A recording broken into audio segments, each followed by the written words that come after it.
NFL, the NBA, Major League Baseball, the PGA Tour, Notre Dame football, the USGA Championships, the Breeders' Cup, Wimbledon, the Ryder Cup, the French Open, and the Olympic Games in Atlanta. All on America's sports leader, NBC. Isn't this lovely? He's been on, yeah, him, her too. I can be sexy. Him, nice hair. Remember him? We've seen her, him, that guy, her. Oh yeah, her, these guys. Oh yeah. Him, her, him, her, him, her. What's happening? They've all been on Dateline. Dateline Sunday, every Sunday after the Olympics on NBC.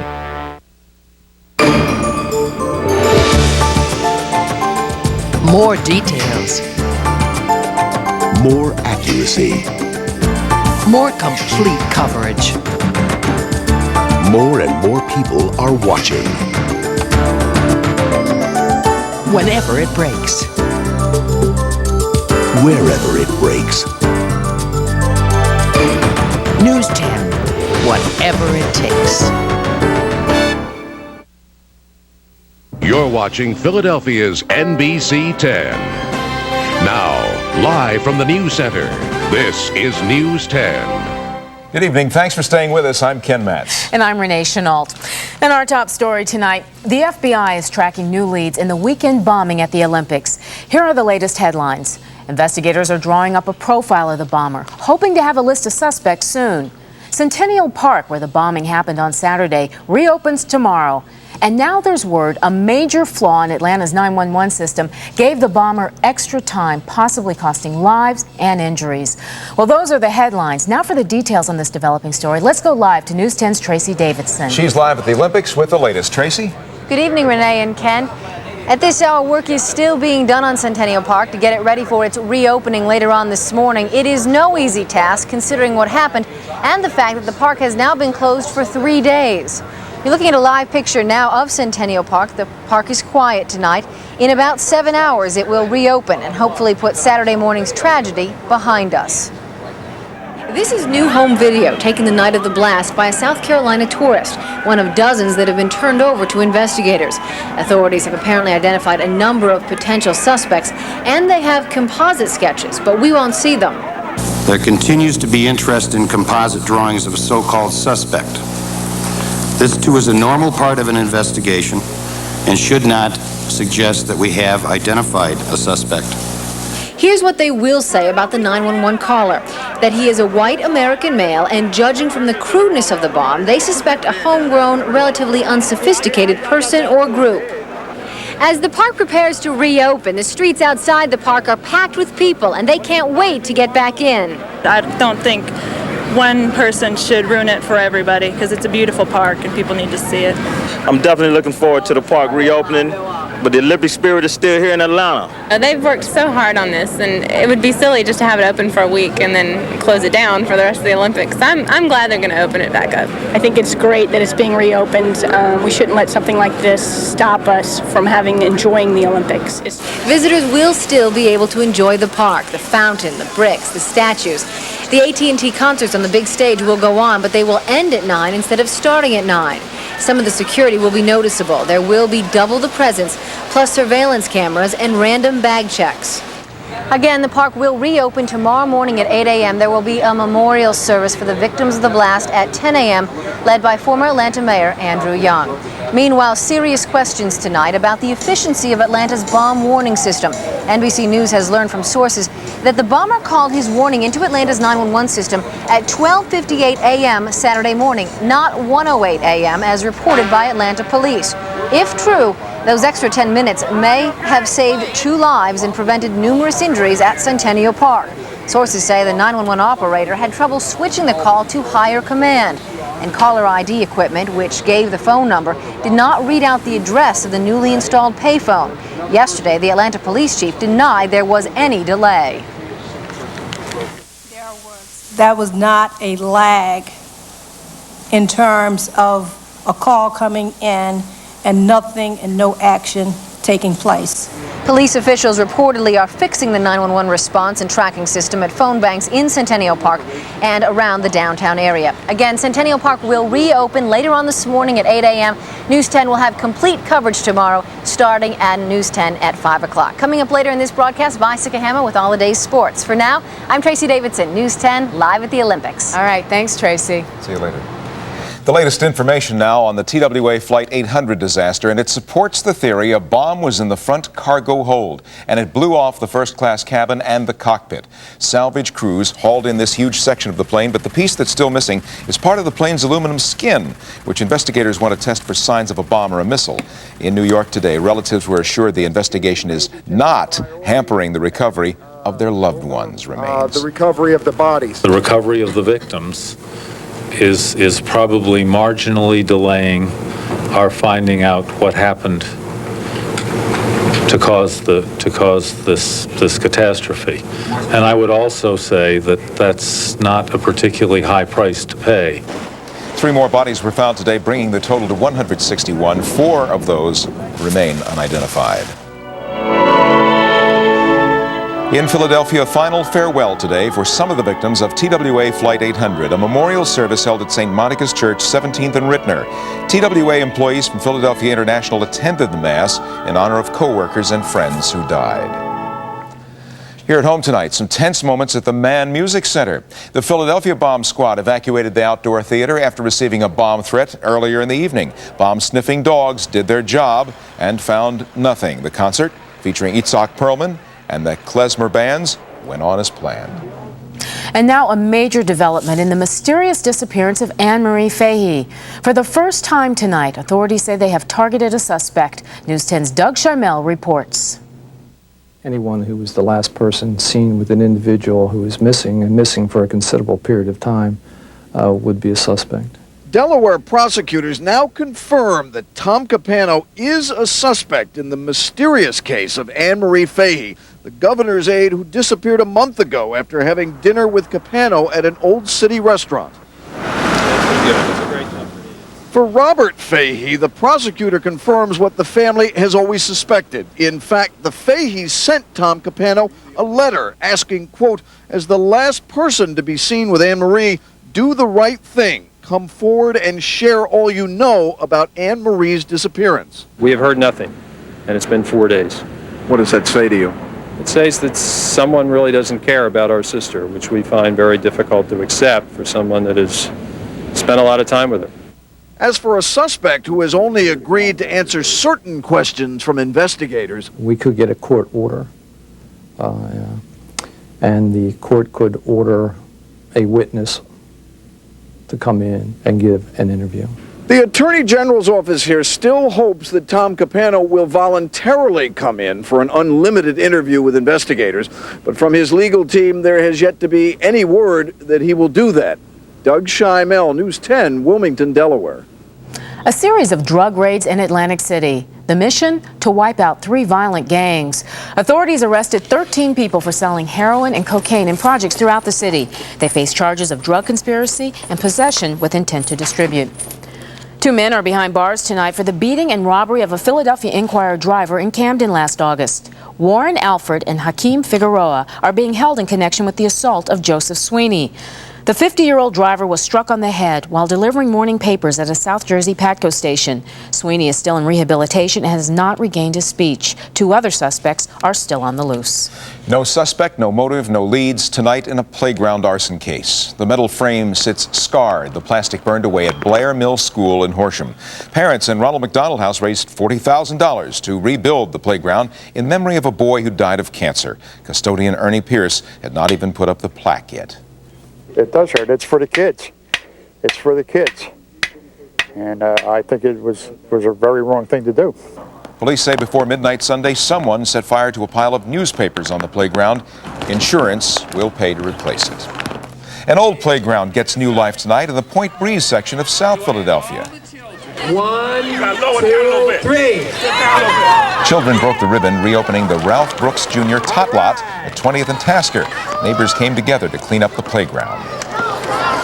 It goes to show what we can do if we wind up being together. The tot lot's dedicated to a boy who was paralyzed when he got caught in the crossfire of drug dealers in 1988. SEPTA's longtime general manager Lou Gambaccini has called it a career. The transit boss announced today his retirement after 8.5 years on the job. Gambaccini said an apparent rift with the SEPTA board had nothing to do with his departure. I'm 65 years old. As I said in my statement, I've been at this for 44 years overall, and I think it is time for new leadership and new direction. Well, upon hearing the announcement, some SEPTA employees had high praise for their outgoing boss. He the best for us since I've been here. We're going to miss you, Gambaccini. We're going to miss you. Gambaccini will stay on until February. Well, hey, it's almost 1 o'clock in the morning, but a thrilling night of competition tonight in several sports. So let's go back to Atlanta. News 10's Vi Sekahema is live with highlights from the Olympic Games. Hey, Vi. Good morning, Ken and Renee. Welcome back to Atlanta, site of the Centennial Games. Arguably the biggest story of the Summer Games has been that of gymnast Kerri Strug, and as expected tonight, her Olympics are over. Strug watched tonight's 4 finals as her injured left ankle just couldn't heal in time, and it wasn't a good night for Strug's teammate and training partner Dominique Moceanu here on the beam. She falls, but she did not get hurt. It was, however, a night to remember for their American partner Shannon Miller, who finally got her individual gold medal. She wins on the balance beam with a 9.862. That coupled with the team gold means that the Oklahoman will be coming back with 2 gold medals. And there was a bit of controversy earlier today involving Newtown Square's Mary Ellen Clark. The 33-year-old diver won the bronze medal Saturday night. But then at the award ceremony, she wore her Speedo warm-up jacket instead of the official USOC outfit provided by Champion. She was given a stiff verbal reprimand, and now the Olympic Committee says the issue has been resolved. Earlier today, Clark told NBC 10's Luann Kahn that she wasn't expecting to stand on the winner's platform. Made the team, and after the prelims, I was a real underdog. I didn't really expect a medal. I didn't even bring the award suit to the pool at all. Did you know that this would be a violation if you didn't wear it? Well, yes, but I didn't plan for this. And coming up a little bit later in sports, we'll let you know how Willingboro's Carl Lewis did tonight in the long jump. That and a lot more coming up in sports when I come back. Until then, Vi Sekahema, News 10 Sports. Back to you in Philly, Ken and Renee. Okay, Vi, we're staying up. Okay. Do we have a choice? No, we don't. Still ahead on News 10 tonight, we'll take you behind the scenes of the Today Show in Atlanta to see what it takes to take the show on the road. The family of the man who used to host Family Feud is now penniless. And you'll see amazing home video as a tornado whirls its way toward a home.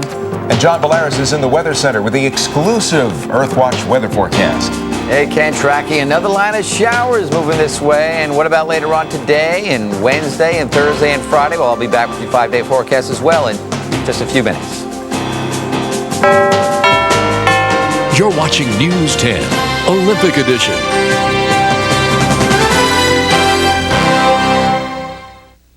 The Olympics on NBC 10, brought to you locally in part by Circuit City, where service is state-of-the-art, and your Key States Jeep Eagle dealers, where you can expect the best, and by Independence Blue Cross and Pennsylvania Blue Shield. I'll buy 10 of these. You're Deion Sanders. Deion Sanders? It's him! You're the greatest, man! Mind if I get a picture?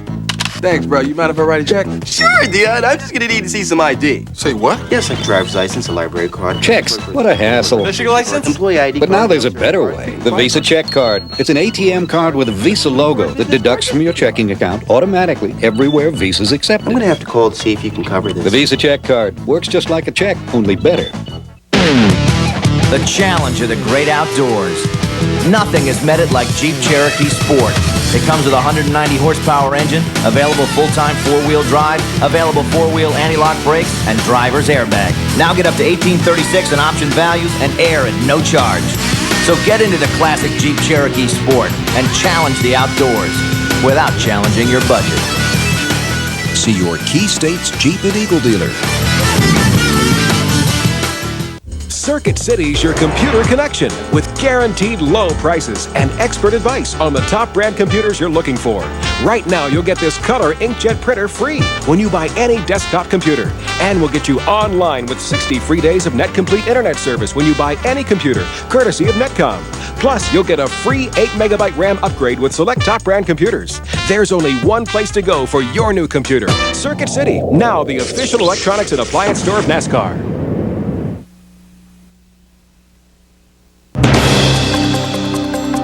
As you probably know, the Today Show has been airing live from Atlanta since the games began. It's a bit overwhelming taking a major show like that on the road.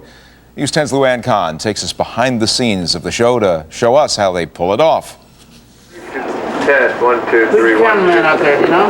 Everybody got a shot of Matt. Let's go black and I'm going to redial IFB and TL for different locations. Copy that. We'll be here. Okay, now, what could possibly go wrong? Okay, stand by. Here we go. Quiet.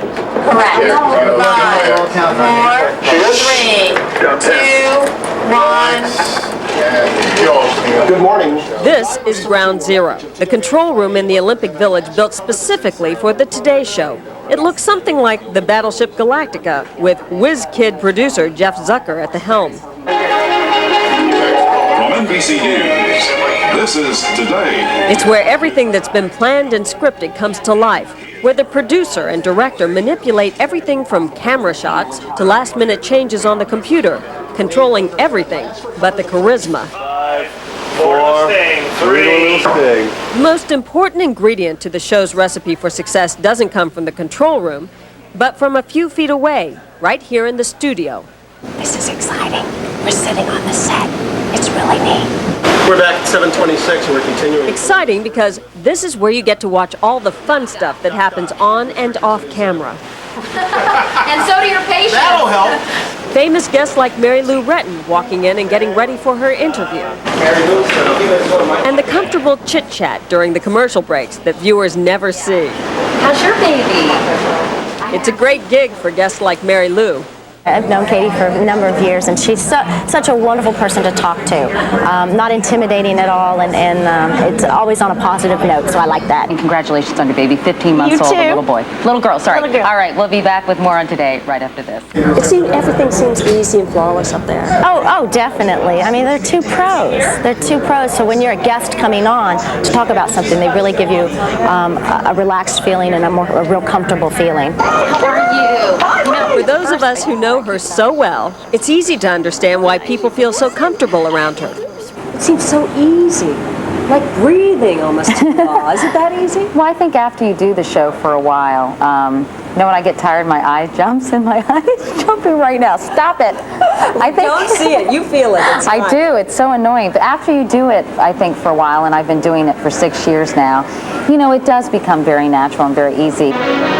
They say the Olympics are not about winning, but about competition. So along those certainly looks easy, but doing a 2-hour show live every day can frazzle your nerves, especially when you're the person behind the camera calling the shots. At the local, stand by, guys. Stage manager Mark Traub says it takes the dedication and creativity of a lot of hardworking people to pull this off every day. In your mind, what makes the Today Show the Today Show? What makes it work? I think our outstanding talent. And I really mean that. They're wonderful people. Yep, that does it for us, right? It does. Shall we adjourn? Until tomorrow. Let's adjourn for the day. That does it. I'm Luann Kahn at the Olympics, News 10. And tomorrow on News 10 Today, Luann Kahn explains how she knows Katie Couric so well. Go behind the scenes at the Today Show on News 10 today, beginning at 5:30 a.m. Well, it's almost time for the Today Show. They're getting there. Cleanup is underway tonight after tornadoes roar across the Great Plains. And with some of the wildest weather caught on home video. Spectacular pictures of several twisters moving through the central part of North Dakota. High winds and baseball-sized hail, also part of the violent storms that sheared crops and snapped trees in two.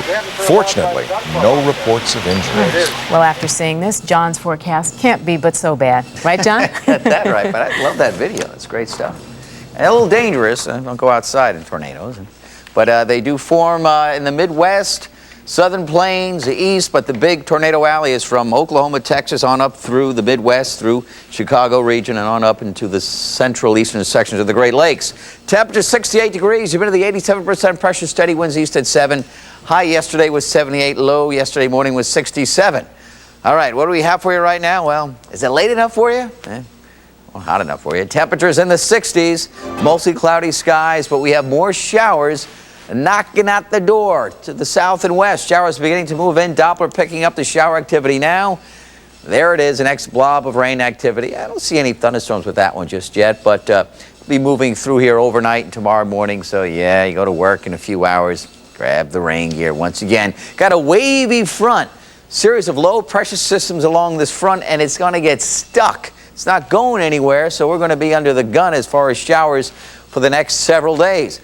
Let's do the wave. I'm going to kind of float on back. There's the humidity, a little late night. Showers and thunderstorms out ahead of the front, and then the front's going to get stuck, and then you get that wave action going along the front, just like this, up and down, up and down. We have one wave that goes through, you get the showers, then you get a little bit of a break. Then the next wave will move in, you get the showers, a little bit of a break, and that's the way it's going to be all week long. Showers, a break, showers, a break, showers, a break. We got a break now, but more showers about to move in. Tomorrow's weather today, showers tomorrow morning, showers scattered about tomorrow afternoon, showers scattered about tomorrow evening, and then we get a little bit of a break for a while on Wednesday, and then more showers later in the day on Wednesday. Short watch for Tuesday. Got some showers around, temperatures in the lower 70s, sun index on a scale of 1 through 10 will be a 3, that's kind of low. Winds southerly at 10 to 15, ocean water temperature 70 degrees. And y'all remember Cesar from last week in the Caribbean? Well, he crossed Honduras and now is in the Pacific and moving this way. And when they do that, they take on a new name, Douglas. And someone called and said, well, wouldn't it be a girl's name? Because it was a guy's name, then you go girl's name. But no, no, no. Takes on the next name that would be in the Pacific Ocean. And that would be Douglas, formerly Cesar. Winds sustained at 80 miles an hour, moving westerly at 21 miles per hour. No threat, of course, to the East Coast or the Gulf of Mexico, anything that way, because it's now into the Pacific Ocean. So say goodbye to Cesar, say hello to Douglas, but don't worry about Douglas. Forecast for tonight. Patchy drizzle, showers redeveloping, 65 degrees. Tomorrow, scattered showers, a few rumbles of thunder, maybe a few breaks of sun, but not much. 77 degrees, 5-day forecast moving through the week. Well, you can see we're in the shower activity right through the week. You're just going to need that umbrella right on standby for tomorrow, Wednesday, Thursday, Friday, and you see I added one for Saturday as well, because the overnight computer guidance is pouring in to the Earthwatch Weather Center. It indicates showers maybe until Saturday. All right. Do you know you said y'all? I have never heard you say y'all. He's getting Atlanta is getting to you here, isn't it, y'all? I think that's true. Watch that stuff out of Atlanta. Y'all. Thanks, Hey, y'all, we'll be right back. I'll go back. More street smart. More plugged in. More breaking news. More and more people are watching. Whenever it breaks. Wherever it breaks. News 10. Whatever it takes. I got a passion. It beat Acura, BMW, and Infiniti. I got a passion. Mercedes and Lexus were both left behind. I got a passion for the road. Motor Trend named the Mazda Millennia #1 in its class. Mazda. Millennia. Passion for the road. Lease one from $339 with $999 down. Mazda. Passion for the road. Today, more than ever, business isn't conducted in just one language, nor does it rely on a single currency or a universal set of rules. So what makes you think it operates at just one speed? That's why worldwide, UPS gives you more guaranteed on-time delivery choices than anyone else. After all, business today may know no boundaries, but when it comes to deadlines, it has plenty. UPS, moving at the speed of business. Bryn Mawr Trust is another of a growing number of local businesses that have gone all blue by offering their employees health plans from Blue Cross and Blue Shield. I think our people have found the folks at Independence Blue Cross to be most helpful. At every turn, the service is just right. I've never had a complaint about Independence Blue